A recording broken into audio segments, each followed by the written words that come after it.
Hey, it's your boy, Brother Black One, here again with another strong video. If you don't know who I am, my name is Brother Black One, aka the Relationship Guy. And what I do is I help people get relationship ready to make sure they're working to a wholeness and working towards attracting the proper relationship. Um, so I need you to do three things before I start this video. I need you to rate, subscribe, and share in that order. And guess what? It's free 99. Doesn't cost you a thing. Hey, I tell you what, I'm gonna give you about 20 seconds to go ahead and do that right now.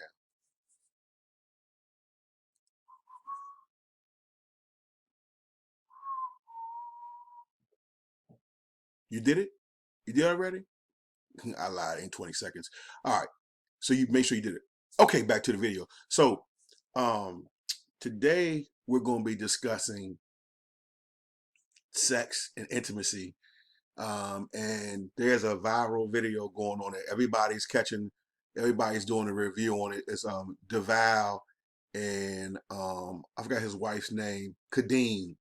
Um from their podcast, and what Deval brought up is lighting the internet up right now. Everybody's doing review videos on this and what he asked was a very real question. And in that video, Deval was right. Kadeem was gaslighting. He asked her a direct question, and she started deflecting about the age or whatever. Answer the question, Kadeem. Answer the question. You know what I'm saying? But what I want to do, I want to um, show you guys a video now that Devon Franklin chimed in on it. And I thought he brought up some very keen things about sex that people don't even really look at. And they overlook as it pertains to marriage and sex and what we're being taught and all that. So we're going to play this video, and then we'll just review it, and I'm going to stop it where and give my synopsis on what he's saying. So without further ado. Hey y'all, what's going on? So I want to talk about this clip that's going viral. It's of a couple who has a podcast, and the man is talking about the issue of monogamy. And I think he and his wife have been married for a number of years. And as this subject came up about, men being pressured into marriage, and then once they get into marriage, this idea that the women that then pressured them into marriage then become the ones that then don't want to have sex with them. And so it brought up this question about monogamy and why women don't want to have sex in marriage, so on and so forth. So there's a whole lot in the clip, but the thing that stuck out to me, which I really wanted to address, is a number of things. One, as men, I don't fundamentally believe that we as men get pressured into marriage. In my pressure from their fiance, they are getting married because it's something that they want to do. So I believe whether you're a man or a woman, whether you're a husband or a wife, I think we first have to take accountability and responsibility for our decision to get married. All right. Now, he brings up a very good point.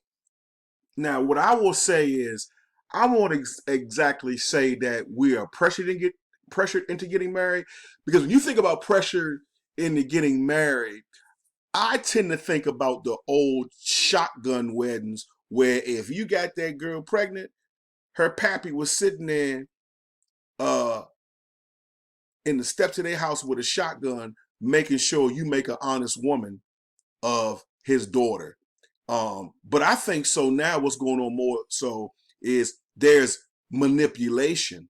And at the end of the day, if that person has uh, uh, a sort of leverage on you, emotional wise, you can be, if at best, you can be manipulated into getting married. And because in your mind, you're figuring like, okay, I've been with this person. Um, and I think what also happens is that there's soul ties that have obviously been established, the soul ties. And with those soul ties comes your, as it says, your soul is tied. So there is an unspoken obligation to the other person, um, theoretically, and what they'll do, they'll begin to manipulate you into getting married. So I believe it's more so manipulation than it is pressure. Now, let's talk about monogamy. Let's talk about marriage. Let's talk about sex. Okay. This is one of the things that nobody tells you. We've been watching movies all our life and TV shows, and oh, when I get married, it's going to be this and da da da da da. And then you get married, okay, and you realize, like, oh, got it. That was just a movie, okay? Because the reality of marriage and the reality of love and the reality of sex in marriage is very different than how it's portrayed in the movies. Here's something that is my observation, that in dating, when you're having sex in dating, and a lot of times, I think even in that podcast clip, there was like a comment about, oh, when we were dating, sex was happening, and then all of a sudden we get married and the sex is not happening as much. I believe that when you're in the dating situation, why is there more sex? Because it's vulnerable. You're not as vulnerable, and there's not as many expectations. There's a little bit more go with the flow, and there's no expectation of what's going to happen tomorrow or what isn't going to happen. So as a result, there tends to be more sex. Now, what happens is when you get into marriage. Now, he brought it from a different perspective, Devon did. And I'll say this. A lot of times, and he's right, there's no there's no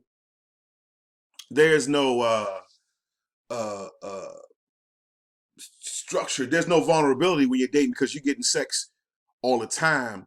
But what I believe is that there is sometimes a woman, or it can happen, man, too. I'm equal opportunity. I'm unisexual with my space, but it's more so men than women. The women will give the man sex all he wants. A lot of time into lowering the man into thinking it's always going to be that way. This could be pre children, definitely pre marriage, but then it seems like after the um, expectations are in the play, then it seems like everything's goes out the window. So then it seems like the woman, it seems like that's where you see the trickery. Like, oh, you just give me some to get me hooked or whatever, whatever. What's causing you to not have the same mindset that you had before marriage than after getting married? So he brought up a very good point about that. Marriage, vulnerability increases, because you really get a chance to see this person in a way you may have never seen. And your spouse gets a chance to see you in a way that they have may never seen. So vulnerability, even though there is victory in it, when it comes to sex, when you become very vulnerable, it can become uncomfortable. And as a result, sex may not flow because you're getting actually more vulnerable in the marriage. Here's the other thing that's so important: expectation increases. When you are married, you're seeing your spouse every day, and then you're wondering, like, wait, okay, is the expectation that we're supposed to have sex every day, and is it supposed to be, crazy every day? Is it not supposed to be crazy? What positions? All of these things. So what happens is the pressure of expectations end up impacting the frequency of sex. Nobody tells you this when you get married, right? So right now, if you are in a marriage where the sex is All right, let me stop right there. Very few of us, before we entered into the marriage seasons, were properly educated about what marriage life is about and the expectation and the obligation as it pertains to sex. But I always say that a person can only act out of the well of knowledge that they obtain and require over a period of time. That's why another reason why I'm in this space is because people have the wrong idea about marriage. People have the wrong um, expectation level of marriage. And a lot of times it's not realistic because of, I use the term people have a, made a stark difference between fantasy dreams. Fantasies will get you in trouble because fantasies are those far-fetched wild things that never come to be. But dreams, that's more realistic. Dreams do come true, but when you face that, the dreams, even the third thing to add on that with reality, so you have dreams, reality, and fantasy. Throw the fantasy out the window. I say yourself a lot of heartache. It don't even exist. Throw it out the window. It's the hard fought fight is between reality and the dreaming. Because reality is what it is, and dreaming is what it could be and has happened before. And then where do you stand with your mate on making that happen? And then the foe is, like Devon was saying, is expectation. Because we come into the union with different expectations. That's why before you get married, it's good to have those conversations. Not conversations. See, in my experience, people have conversations just to get through, to get to that day and say I do. So they'll speedball through the dating process, not taking it serious enough. And then that's the beginning of our problems. Up and down. Here's something that I want to talk to you about. And then if you're dating, I'm going to come talk to you in a minute. So here's the thing. If you're married and you're in a monogamous marriage, you both made the commitment that you were going to be the only one to feed each other. So whenever you get hungry, you have made the commitment that you are the only one that I can eat from, and I'm the only one that I can eat from you, right? Because we do not want anybody else in our marriage feeding us. Okay. So when you're in a situation where one of the spouses is hungry for sex because that spouse is not yet, for whatever reason, either in the mood or there's something going on, when that happens, and it happens consistently, this is when both spouses have to, instead of pointing the finger, raise your hand and say, wait a minute, we got to talk this through. Devon, in a perfect world, yeah. But you and I both know, brother, that we don't do that.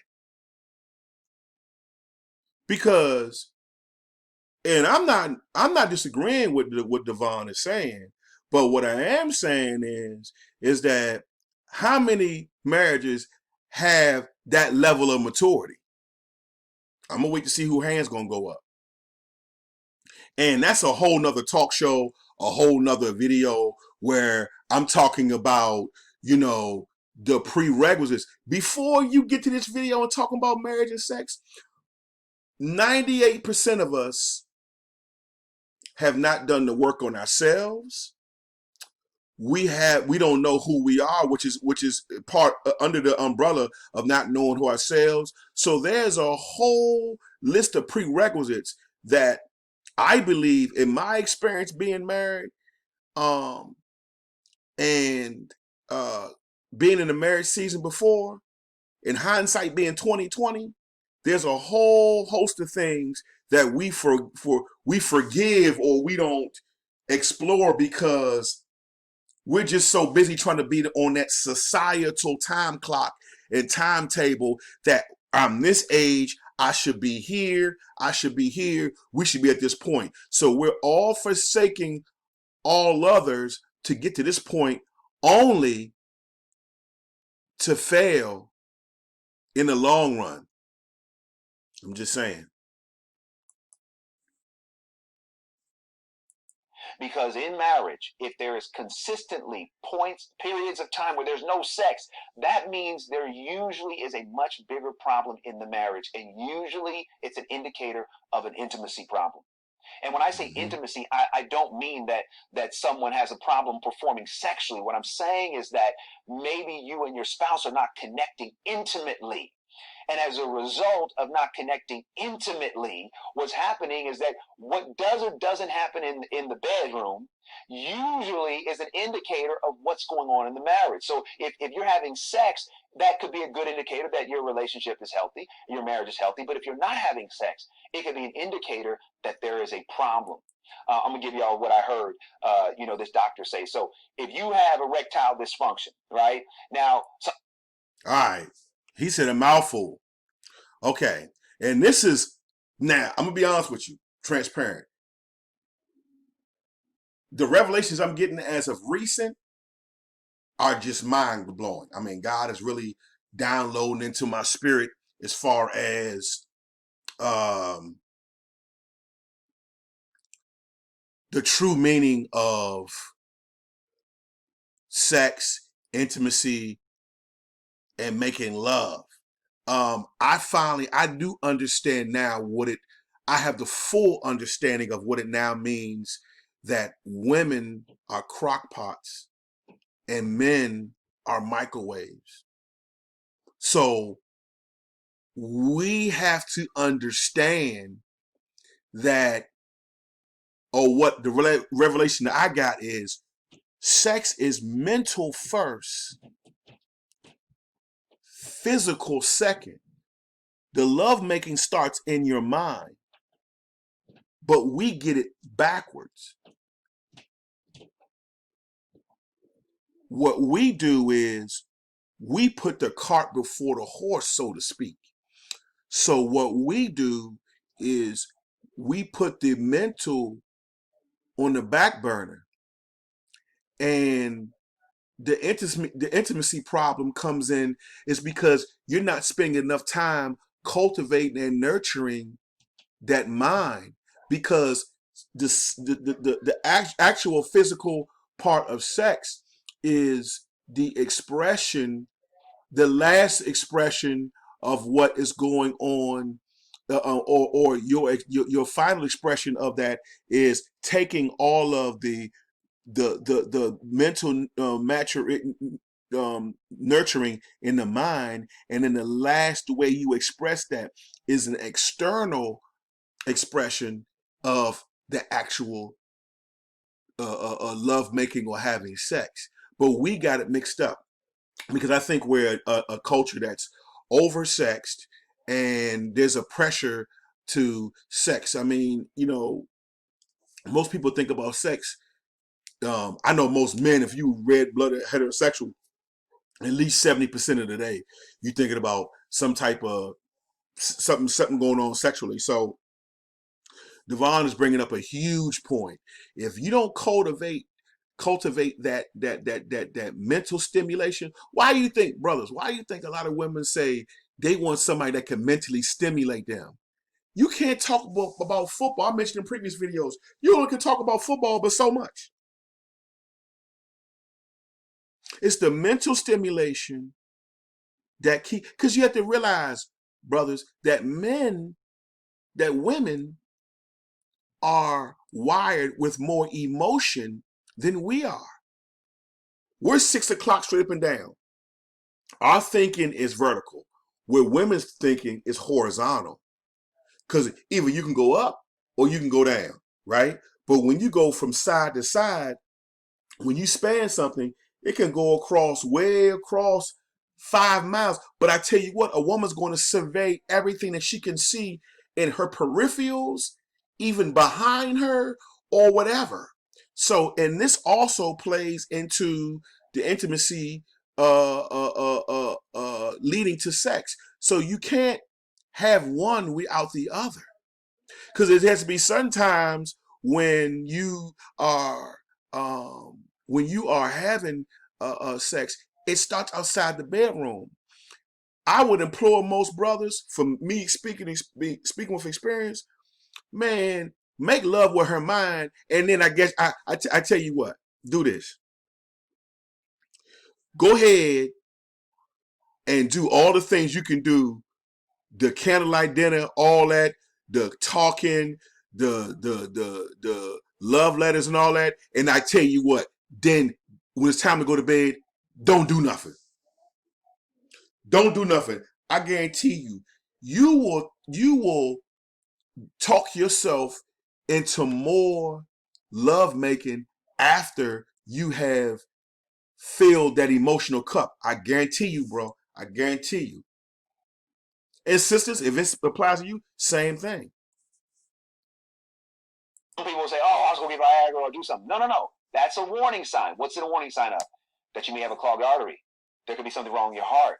So if you have erectile dysfunction, it's not just, "Oh, let me go fix the symptom." No, no, no. You got to go handle the problem. So in your marriage, if there's not sex, that means that's a symptom, but the real problem usually is intimacy.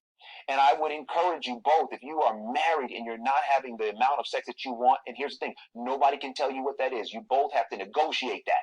You both have to set each other's expectations about what's enough and what's too much and so on and so forth. But even if that's happened and it's not happening, do not point the finger. Do not judge. I know you can be angry. I know you can be frustrated. But the worst thing you could do is to say, "Why don't you?" And then, no, write it down. Write down how you feel. Write down what you got to say. Have the conversation. "Hey, babe, how can we figure this out?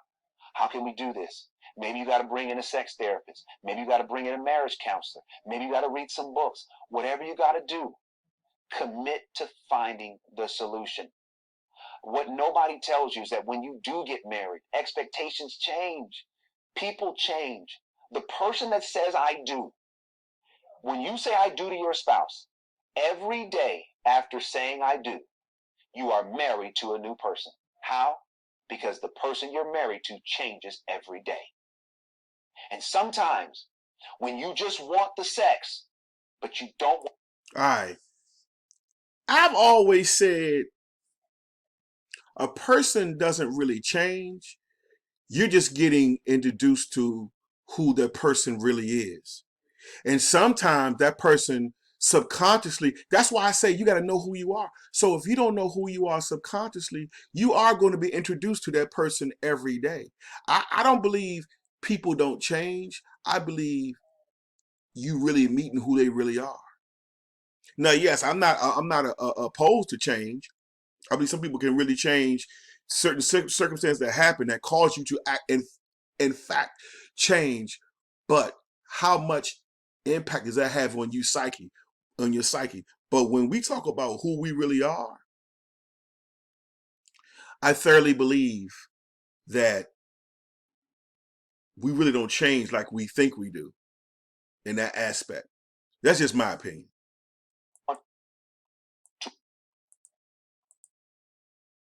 Appreciate the change in the person from which the sex is coming from.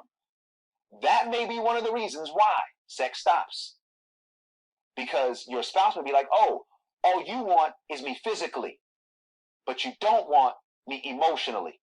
You don't want to know me spiritually." So if these challenges are happening, Oh, whoa, that was a hot one right there. That goes back to what we were saying. You gotta spend time to get that notion to get to know your significant other emotionally, and this goes for men and women equally. But we know it's more so geared towards history has shown us it's more geared to women, but it goes to both men and women. And then you'll start to feel like you're being used like a piece of meat. Now, if you're doing this and that person is not still responding, then I think there's a greater fundamental issue, like Devon said, where you really got to go seek some help or read some books, because I was in a marriage that was like that. You know what I'm saying? Um, so I understand um what he's saying. Well, we all were in marriages like that, but there was some part. But you know, there are some things that go beyond the norm. If you're meeting that quotient and that person still has a sexual problem, that's something that needs to be looked at. Go get a physical from the doctor, mental evaluation, all those things. Because sometimes there could be a chemical imbalance that will be causing your mate not to want to have sex. Like he said, the erectile dysfunction may be from the heart issue, diabetes, and several things that can cause a blood flow, which a brother can't perform. You know, a woman's estrogen levels may be low. Several things may be low as to why she is losing it. It could be menopause. Is hormonal. So I would give the benefit of doubt and go get those things checked out. But he hit the nail right on the head when he started talking about that the emotional aspect of not wanting to have sex. He was dead on. He was dead on. Happening in your marriage, it's time to just say, hey, we need some help. Talk through it, work through it, pray through it, study through it. But do me a favor. I want you to know that you can make it through this if you do not point the finger at one another. Here's one thing I would say. If you're dating, and this is why we talk about, the weight, right? Now, listen, again, you got to do what works for you, and that's between you and God, your decision. I am a proponent of the weight. Because, see, here's what happens. Again, when you get into marriage, your number one asset to help create a healthy marriage or a healthy long-term relationship is managing expectations. So if you're having, sex outside of marriage and dating, it's like, oh, everything's cool. You may be setting yourself up for a false expectation when you get into marriage. So I would encourage you right now, all these ideas and ideals that you have about marriage, go ahead and put them to the side. It's so important that if God has called you to love, God has called you to marriage, that it's okay to have an aspiration about what you want your marriage to be and how you want it to be like. That's cool. But it gets dangerous when you take your aspiration and then you make it an expectation of what the marriage is supposed to be. Some of the best marriages are the ones that are appreciate each other and appreciate what the marriage is, right? Okay, great. This isn't exactly what we expected, but you know what? I love you. You love me. You're giving me a room to grow. I'm giving you room to grow. Why is this so important? Because I think in dating, in relationships, in love. And that's one thing I'll talk about too, is if there is no growth or no evolvement, whether you're dating or married, that's a recipe for disaster. We are so habitual with our behaviors. We're creatures of habit. We don't want to deviate outside the norm. But but normalcy brings monotony, redundancy, the same thing day in, day out there. Somebody gonna get bored. And that's when a lot of stuff starts entering into that relationship. We as men and women do not have hard, honest conversations. Too often, we're putting each other against one another. Oh, men want sex, women don't. That's not true. There are plenty of women right now in sexless marriages, right now, who want it more than their husband, right? So let's just stop it right now. It's not that the man's always knocking on the wife's door. Sometimes it's the wife knocking on the husband's door and the husband don't want to answer. I'm so glad Devon said that. But when you think about it, society always portrays this thing where it's the woman. The men always say, "Oh, the men are oversexed," but they want it just as much as we want it. It's crazy. But Dr. Franklin, very good video, sir. Very good critique, sir.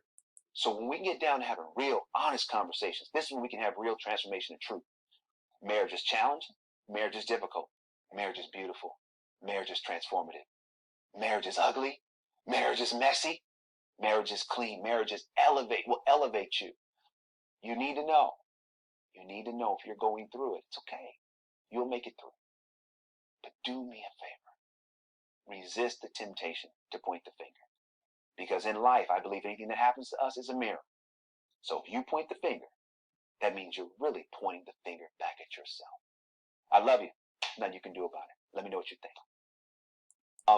Hey, y'all, what's going on? So